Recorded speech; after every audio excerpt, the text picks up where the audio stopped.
Salve, salve galera, eu sou o Denis Bofarim, bem-vindo a este canal. Bom, os dízimos nós sabemos que foi separado desde Jacó para os seus filhos. Os filhos de Jacó separam então as terras para as 11 tribos e uma que é a tribo de Levi ficariam encarregados de levar o tabernáculo. Eles também assim ficam encarregados de recolher os dízimos de seus irmãos, já que eles não receberam terra e os seus irmãos receberam terras para trabalharem, plantar e colher.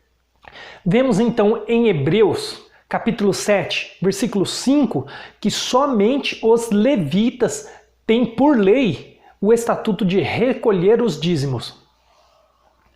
Ora, os que dentre os filhos de Levi recebem o sacerdócio têm mandamento de recolher, de acordo com a lei, os dízimos do povo, ou seja, dos seus irmãos, embora tenham estes descendido de Abraão. E já na saída do Egito para o deserto é criado a Páscoa, a festa dos pães asmos, onde podemos ver em Êxodos 14, versículos 14 ao 16. Este dia vos será por memorial. Eu celebrarei como solenidade ao Senhor. Nas vossas gerações os celebrareis por estatuto perpétuo. 7 dias comerão pães asmos, logo ao primeiro dia tirareis o fermento das vossas casas, pois qualquer que comer coisa levedada desde o primeiro dia até o 7º dia, essa pessoa será eliminada de Israel. Ao primeiro dia haverá vós outro santa assembleia. Também ao 7º dia tereis santa assembleia. Nenhuma obra se fará nele, exceto o que diz respeito ao comer. Somente isto podereis fazer. Bom, vamos ler também o versículo 21. Chamou, pois, Moisés todos os anciãos de Israel e lhes disse: escolhei e tomai cordeiros segundo as vossas famílias e imolai-o à Páscoa. Então na Páscoa também se fazia o sacrifício do cordeiro, que reuniam as famílias, e aquele que não tinha um cordeiro se juntavam com o vizinho, com a família mais próxima. Essa era a Páscoa. Se você quiser mais detalhes sobre essa Páscoa, sobre a saída do povo do Egito, eu vou deixar um vídeo aqui no card que ele explica tudo em detalhes. Quem poderia comer a Páscoa, quanto tempo era essa Páscoa, quem poderia se reunir e quem não poderia. Vai estar tudo no vídeo que está no card. Depois disso, vemos então que Arão e seus filhos foram consagrados sacerdotes. Isso está em Êxodos capítulo 29, versículo 9.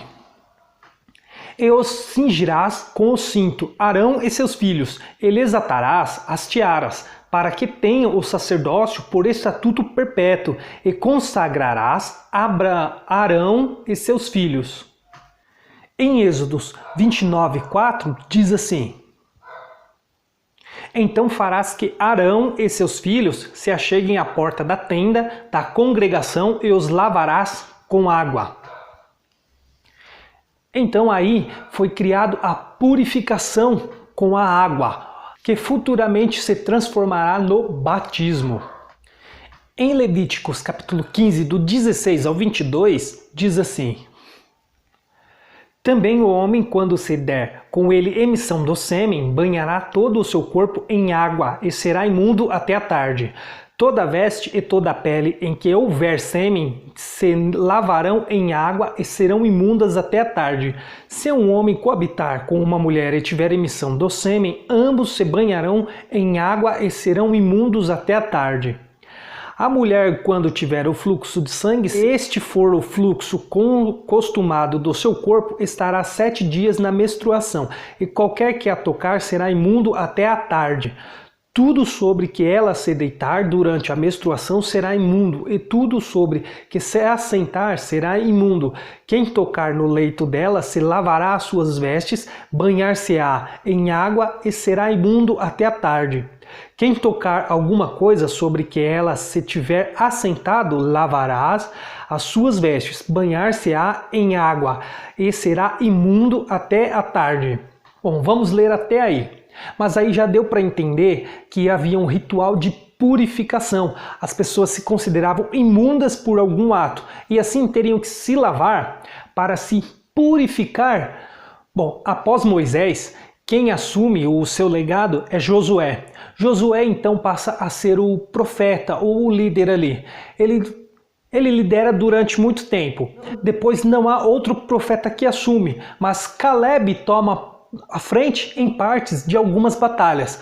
Porém, fica bastante tempo sem um profeta. Passado isso, vai passar a história de Sansão até chegarmos a Samuel. Samuel ungiu Saul e depois Davi. Chegando em Davi, ele tem um filho chamado Salomão. É a partir daí que vai mudar muita coisa na história do povo de Israel. O pai ele faz uma promessa a Davi. Davi entende errado, no qual seria sobre erguer um templo.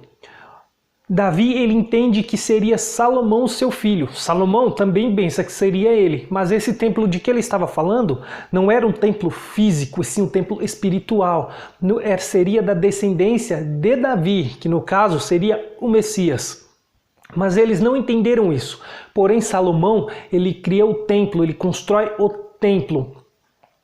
Deus ele aprova esse templo por um motivo. Bom, eu não vou explicar aqui. Eu vou deixar o vídeo aqui no card, porque ele explica em detalhes essa parte por que Deus aprovou o templo de Salomão.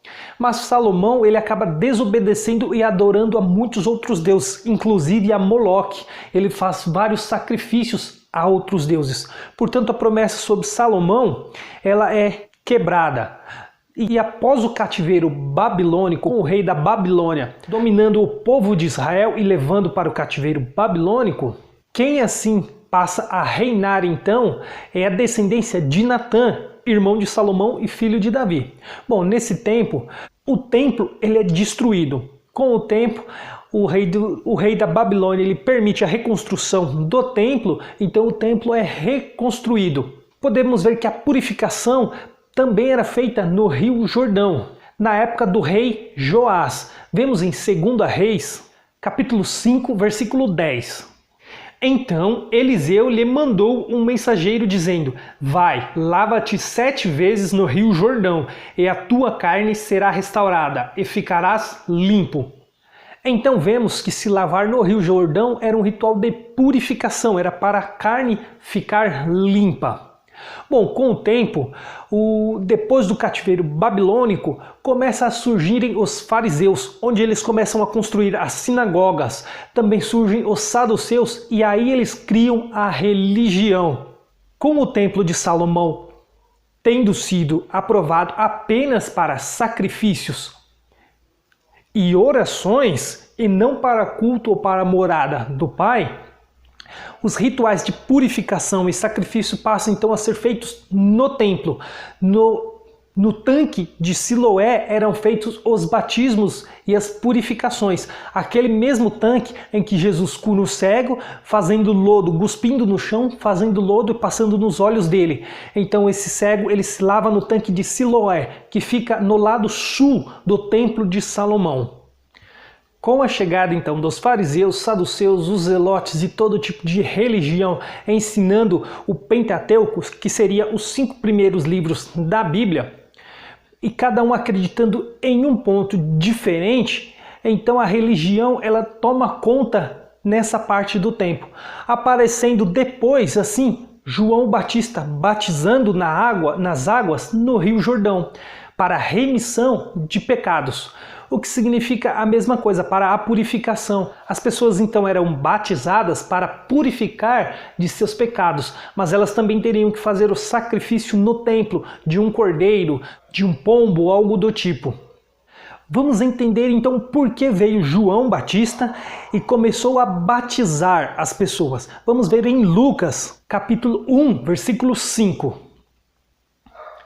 Nos dias de Herodes, rei da Judéia, houve um sacerdote chamado Zacarias, do turno de Abias. Sua mulher era das filhas de Arão e se chamava Isabel. Então vemos que Zacarias, o pai de João Batista, ele era sacerdote e sua mãe da descendência de Arão. Então João, por descendência, ele tinha o direito ao sacerdócio, mas a função de João era preparar o caminho do Messias. E então aparece Jesus, o Messias, ele é circuncidado ao 8º dia e a partir disso passa a cumprir toda a lei de Israel, do povo de Israel, os judeus, sendo da tribo de Judá. Bom, esse foi o vídeo. Eu espero que você tenha gostado e eu espero que você continue acompanhando essa série de vídeos, porque a partir daqui vai ficar muito interessante e é onde muitos não conseguem entender e confundem muitas passagens das Escrituras, misturando o Velho Testamento com o Novo Testamento e com o tempo de reforma, que foi exatamente a transição do tempo da lei para o tempo da graça. Muitos confundem e não conseguem entender essa parte. Por isso eu peço você que tenha paciência e continue acompanhando essa série de vídeos. Até o próximo vídeo.